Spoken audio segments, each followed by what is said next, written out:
gracias por asistir a este sexto Chile Global Seminar. Sexto. Es el sexto.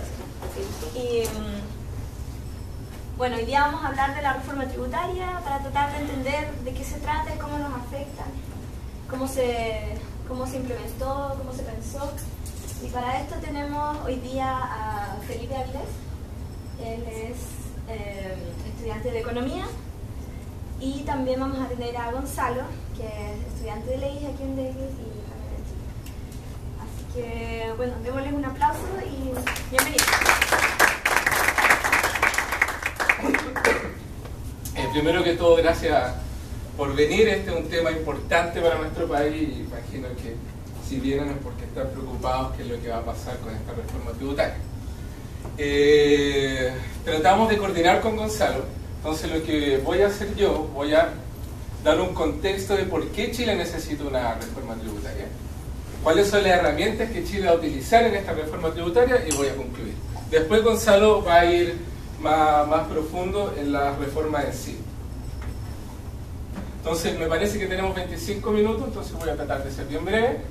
El comienzo de presentación, como les decía, solamente señalar de que Chile necesita una reforma tributaria y voy a mostrar hartos gráficos de por qué.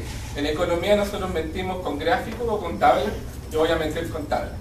Y con gráficos también. Bueno, más gráficos que tablas. La segunda parte, voy a decir, esto es una reforma tributaria y ya el hecho de conversarlo es un gran tema y Chile tiene el marco institucional para hacerlo. Entonces voy a mostrar por qué Chile tiene el espacio para llevar a cabo esta empresa. Voy a dar un par de tips sobre la reforma tributaria, cuáles son las ideas. O sea, primero el objetivo y las herramientas que va a utilizar y después voy a concluir diciendo, bueno, esta en el fondo es una reforma que nos va a llevar en la senda al desarrollo. Chile está encaminado, pero todavía tenemos hartas falencias y parte de estas falencias van a ser tratadas en la reforma tributaria. Empecemos. Las razones de la reforma tributaria. Las dividí en tres. Vamos a empezar primero con la desigualdad en Chile. Y este es el típico gráfico que uno demuestra, o sea, que uno usa para demostrar de que Chile es desigual. Ustedes, no sé si conocen el índice de Gini, mientras más grande, peor está distribuido el ingreso, y el índice de Gini va entre 0 y 1. Chile tiene 0,5, que eso es terrible. Heredamos del gobierno o dictadura militar, como ustedes lo quieran llamar, a Chile con un 5,5 de Gini. Entonces después, con la vuelta a la democracia, el Gini fue bajando y en los últimos 5 años se ha mantenido constante. Independiente de eso, Chile es el segundo país más desigual en Latinoamérica. Nosotros tenemos unos niveles de desigualdad de países subdesarrollados. Y Chile no es un país subdesarrollado, nosotros tenemos un nivel de ingreso medio alto. Si lo comparamos con la OECD, todos mis gráficos los saqué de la OECD, vamos a ver que estamos bien lejos. Y claramente, mientras mayor sea la desigualdad, los niveles de confianza caen en un país. Y eso es lo que nosotros por lo menos hemos observado con todas estas protestas que se ven en las calles y lo que ha pasado en los últimos meses. Se confirman nuestras expectativas de desconfianza. Una cosa es medir el Gini y otra cosa es decir, bueno, Chile es desigual, pero el Estado tiene herramientas para combatir esto. Y una herramienta son los impuestos. Y uno puede ver, este gráfico es como uno de los punchlines de mi presentación. Vean que este es el índice de Gini antes de impuestos y este es el índice de Gini después de impuestos, no cambia nada. Entonces el sistema tributario en Chile y las transferencias no están arreglando la desigualdad. Uno puede decir, ¿es la desigualdad en sí un problema para el país? ¿O la desigualdad en Chile está demostrando solamente desigualdad en los niveles de habilidades? Y el que gana más es porque es más inteligente y el que gana menos es menos inteligente, y esta es la desigualdad que estaría demostrando una desigualdad, una distribución de habilidades en el país. No, no se demuestra así, lo vamos a ver más adelante. Entonces, uno de las causas por qué tenemos que hacer una reforma tributaria es por esto. Comparen con países comunes, que nos encanta viajar a Dinamarca y ver su sistema educativo. Este es el Gini antes de impuestos y después de impuestos. Entonces, claramente el Estado está haciendo algo para reducir la desigualdad. Y si dan cuenta, bueno, la desigualdad en Chile es bien alta, pero está acorde, está dentro de un rango con los países de la OECD. Entonces, después de impuestos es el problema, cuando Chile se queda ahí y todos los demás están solucionados. Tercero, los impuestos en Chile son altamente regresivos. ¿Y regresivos por qué? Porque la mayor parte de la recaudación en Chile, acá, viene del IVA. Y el IVA es el impuesto al valor agregado, el impuesto al consumo. ¿Quiénes consumen más? Las familias de menor ingreso. Entonces, ¿quiénes son los que están financiando esto más que nada? Bueno, es proporcional, al final el que tiene más plata paga más, pero la gente que consume más es la gente de bajo ingreso, y ahí nosotros estamos financiando. Nosotros también tenemos impuestos a los ingresos, pero si se dan cuenta, el IVA es uno de los principales, y nuevamente lo comparamos con países desarrollados, el IVA no es significativo. A mí me encanta siempre comparar con Dinamarca. Felipe, ese gráfico es la proporción de la recaudación total que viene de un impuesto específico. Sí, como parte del porcentaje del PIB. Entonces nos estamos dando cuenta que el sistema tributario en Chile no es el mejor. Y la cuarta razón, bueno, todas las candidaturas presidenciales cuando estaba Bachelet ganó, bla, bla, bla, estaban proponiendo hacer una reforma tributaria. ¿Por qué? Porque la gente salió a la calle y reclamó educación de calidad y gratis. Y todos se comprometieron a decir, sí, bueno, nosotros vamos en un mediano plazo, vamos a ofrecer educación de calidad y gratis, sobre todo la universitaria. Que no comparto, pero bueno, la gente lo pidió y ahí lo van a tener. Eso, para financiar eso tú necesitas plata. Y el gobierno de Chile no tiene plata para financiar eso como estaba el esquema tributario anterior. Aparte, Chile tenía el superávit estructural, donde nosotros decimos, ¿saben qué? Nosotros nos endeudamos, pero nunca tanto. Siempre vamos a respetar un nivel de deuda.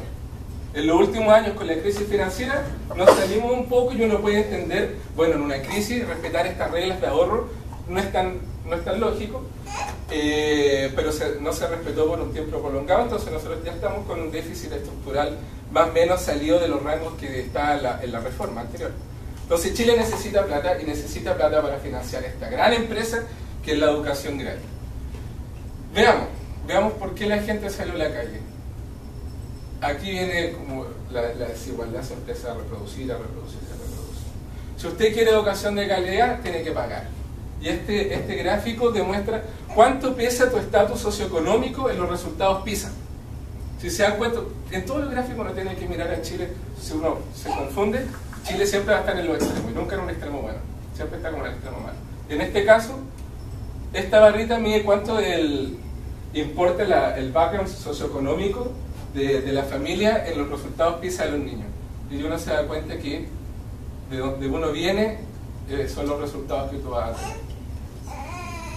Entonces esto va reproduciendo la desigualdad, porque si tú vienes de una familia de bajo ingreso, lo más seguro es que tenga una educación bien pobre, no acceda a la universidad, bajo ingreso de nuevo, y esto es un círculo.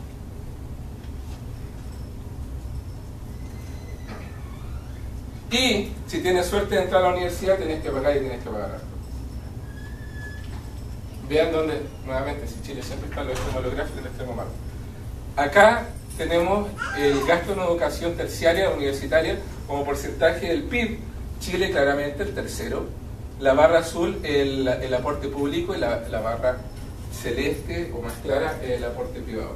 Si se dan cuenta, en Chile tenemos los sistemas universitarios no solo más caros, sino que, porque puede que sea caro, pero lo esté financiando el gobierno. No, aquí lo estamos financiando los privados. Si tú quieres cerrar esta brecha, necesitas plata. Y esa plata va a venir de la reforma tributaria. Entonces, yo entiendo que nos preocupemos de que, bueno, ¿cómo me va a afectar la reforma tributaria? ¿Me van a subir los impuestos a las empresas o los impuestos a las personas? Bla, bla, bla, bla, bla. Pero uno tiene que tener claro que uno está sacando la plata con una razón. Y la razón es solucionar estos problemas. Entonces, no es una reforma tributaria que salió de la nada, es una reforma tributaria que está buscando solucionar a lo menos estos 4 problemas que les presenté. Entonces, ¿tenemos el marco institucional o no para llevar a cabo esta empresa? Yo creo que sí. Primero, porque lo que uno dice es, bueno, a mí me gustaría ser como Dinamarca. En Dinamarca uno ve, en los gráficos anteriores, de que la mitad de tu ingreso se da al Estado, en impuestos. Entonces uno dice, bueno, pero ¿a quién le estoy pasando mi plata? Se lo estoy pasando a gente capacitada, gente que no es corrupta, Veamos si nosotros tenemos alguno de esos estándares de Dinamarca. Y en este caso sí, en este gráfico, mientras más verde seas tú, menos índices de corrupción. Ahora, estos son datos del 2013. Claramente, el último año tal vez vamos a estar un poquito más rojizo, más amarillo. Pero hay que decir, o sea, Chile ha construido durante los últimos años, no vamos a decir cuánto, un esquema institucional que está al nivel de países europeos. Y sobre todo en índices de corrupción, por lo menos hasta el 2013. Después se destapó la olla, ningún problema. Pero vienen años con resultados, y estos son datos del 2013. Entonces, corrupción, tenemos corrupción a nivel de países de la OECD. Y otra parte, una cosa es que, bueno, son corruptos o no, y otra, ¿me van a rendir las cuentas o no? Yo les voy a pasar mi plata y usted me tiene que decir en qué está gastando. ¿Tenemos las herramientas para fiscalizar? Bueno, esa no la traduje porque accountability no tiene una traducción muy buena. La traducción que uno hace es como rendición de cuentas. Pero digamos, bueno, rendición de cuentas. Nuestro gobierno tiene las herramientas para rendir cuentas. Nuevamente tenemos un color verdecillo. Estamos al nivel de Estados Unidos y estamos al nivel muy cercano a los percentiles de Europa. Entonces tenemos un esquema institucional que nos permite llevar a cabo una reforma, nos permite discutirla y nos permite, bueno, ya se firmó, ya sí. Y con cambio y todo, pero tenemos un esquema institucional. Vamos a la reforma. La reforma tributaria. Hay que separarla en dos. Una cosa son los objetivos y otra cosa son los instrumentos para alcanzar esos objetivos. ¿Cuáles fueron los objetivos de esta reforma tributaria?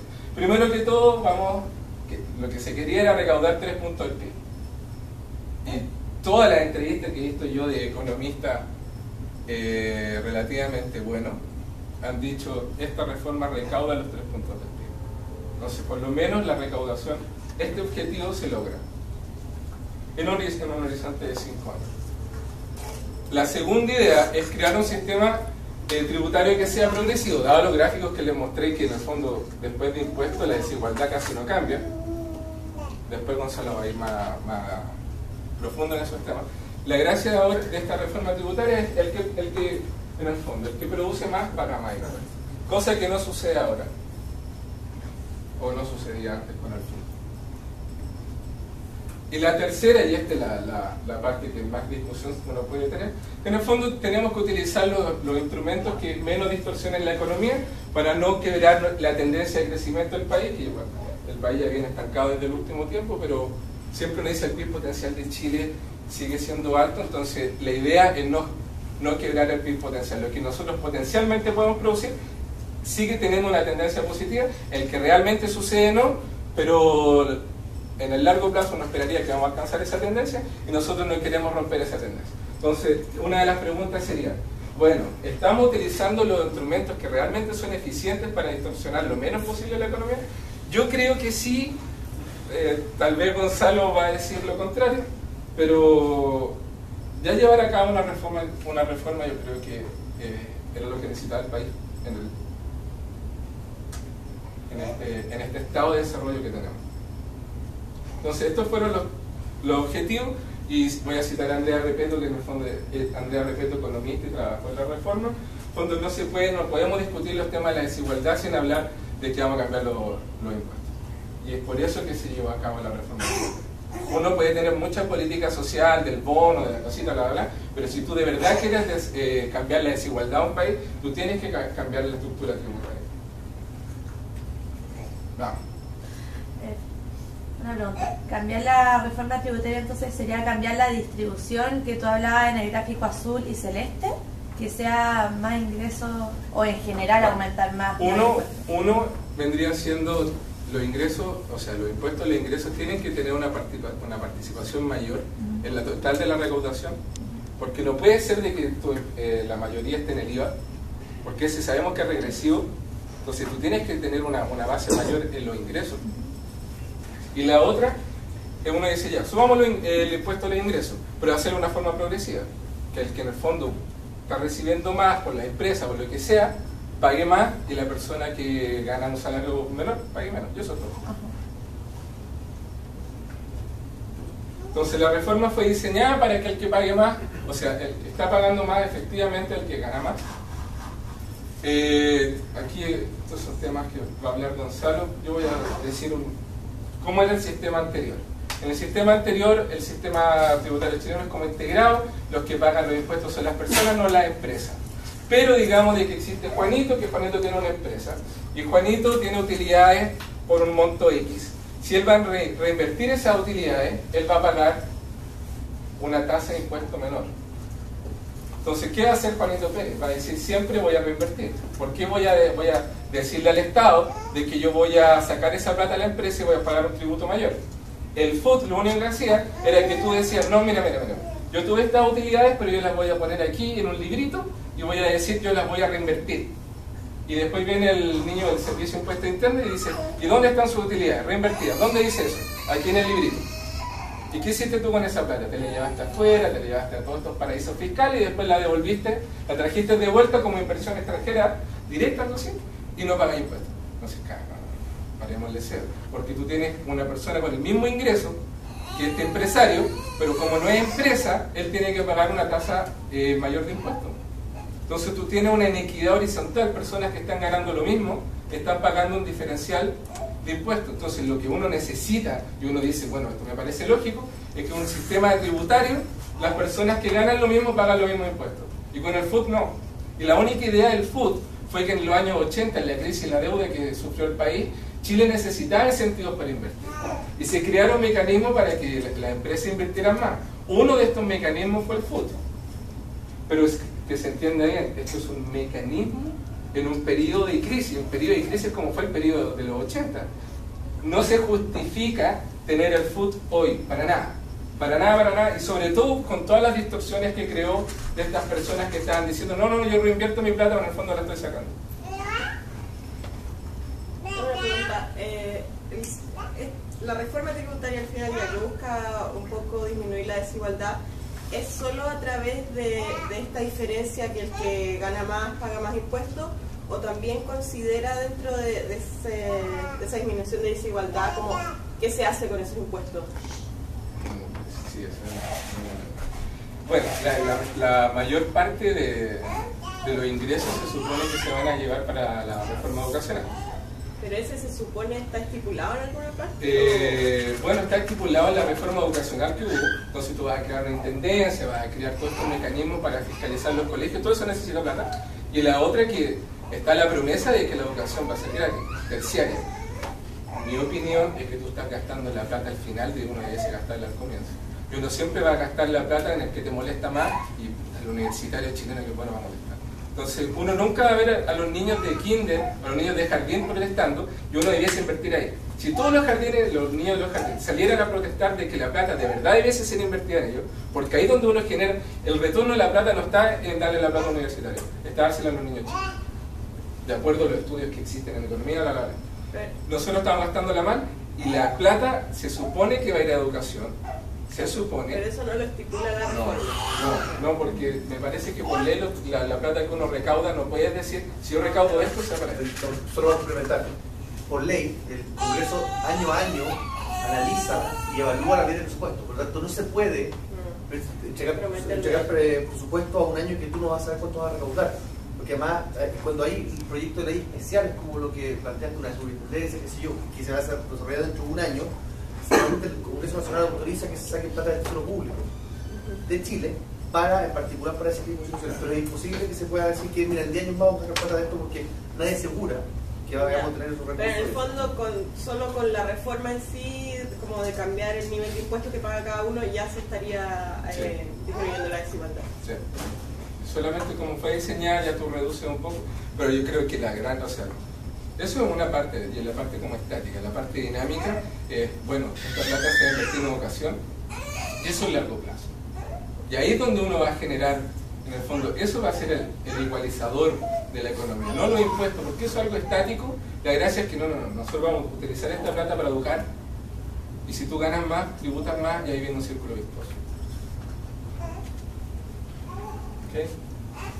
Entonces la propuesta, dado que vamos a generar gastos permanentes como el hecho de educación gratis, necesitamos ingresos permanentes y eso van a venir por los nuevos impuestos que se están todavía que se están discutiendo. Se busca ampliar la base sería, bueno, a los que ganan más se les pide tributar más. Y por eso uno siempre ve el ICARE todos discutiendo y hablando mal de la reforma, sobre todo porque se saca el food, y el food, créanme que no debe.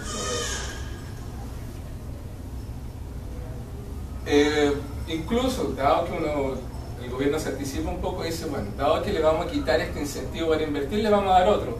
Y este otro sería la depreciación inmediata.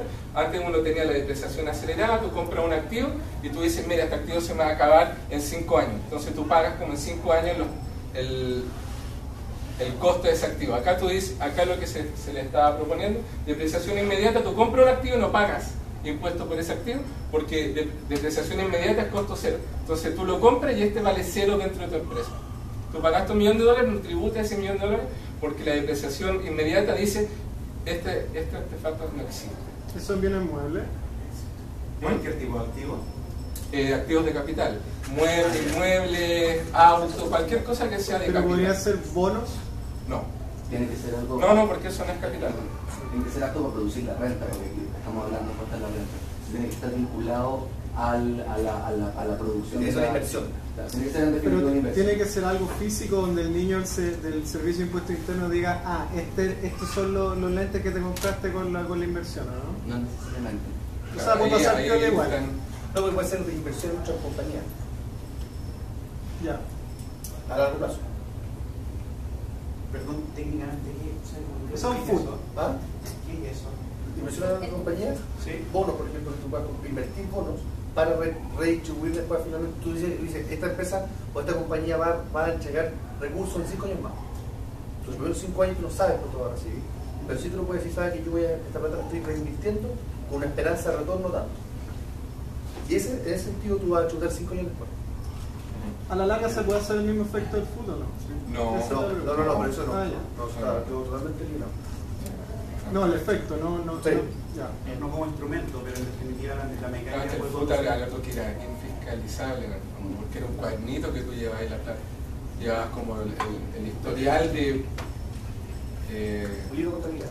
el libro de contabilidad, donde dice, mira, estos han sido mis beneficios, profits, y aquí yo reinvertí esto. ¿Y quién le responde? A nadie. Y aparte esta reforma, iba a poner un gráfico, después el gráfico era muy complicado, también tiene impuestos que buscan corregir externalidades negativas, como fueron los impuestos verdes y impuestos al alcohol, aunque a la gente no le guste. Y cualquier incremento en la tasa impositiva a cosas que están generando externalidades negativas, como los combustibles diésel, es algo que nos acercaría también a estadios que son como vamos a competir con la gente de la OCDE. Nosotros estamos en la OCDE, pero estamos en la colita, nos estamos moviendo de a poquito al medio. Entonces, para concluir, yo creo que esta reforma está en línea con el desarrollo económico que uno espera que tenga Chile en el futuro. Es más, países desarrollados en el nivel de ingreso per cápita que tiene Chile hoy, tenían una tasa impositiva mayor. Entonces nosotros nos estaríamos acercando a países desarrollados cuando ellos tenían nuestro nivel de ingreso. Entonces nosotros estábamos medio desalineados, nos estamos alineando. Estos impuestos en el largo plazo van a generar mayor demanda de bienes y servicios. Estamos creando un círculo virtuoso. Mientras más educación, mayor ingreso, gasta más. Si usted gasta más, está tributando más.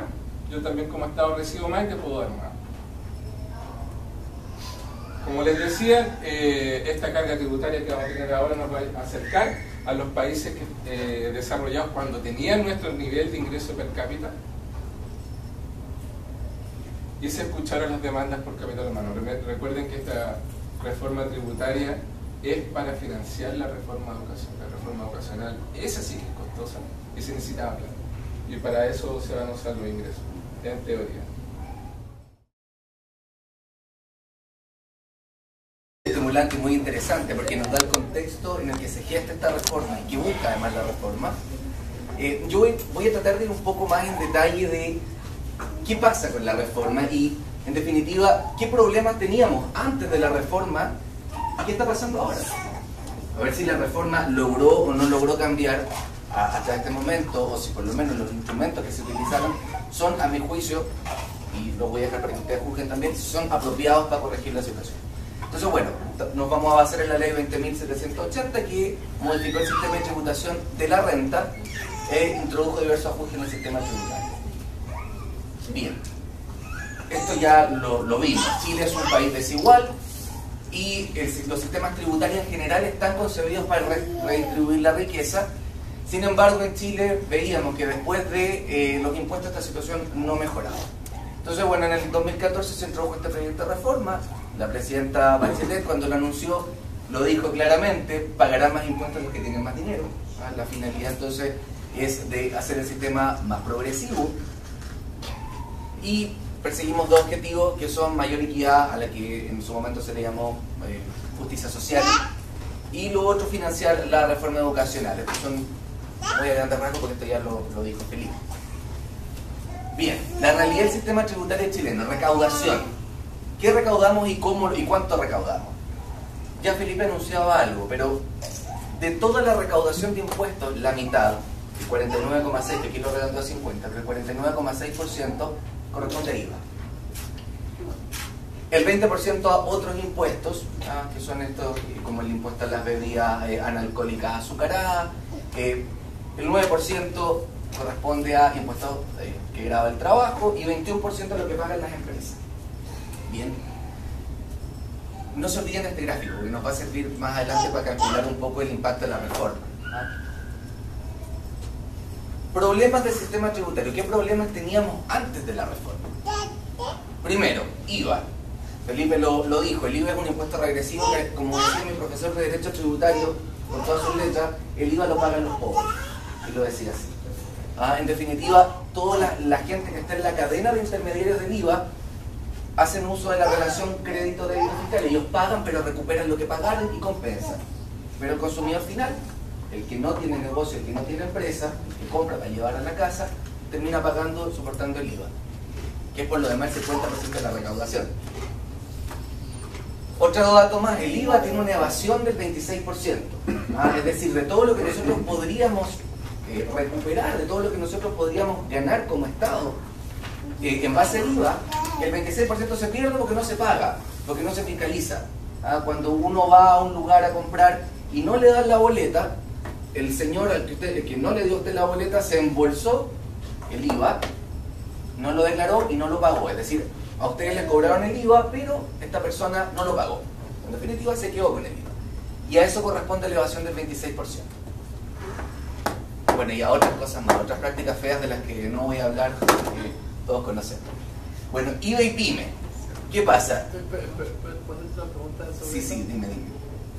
Porque, o sea, el que no da la boleta es el señor del almacén de la esquina, que es un PYME. O sea, en el fondo, si en el fondo empezar a regular más eso, ¿cuánto afecta al gran empresario en vez de como desacelerar como en el fondo el ingreso de las pymes? Que en el fondo básicamente depende de eso.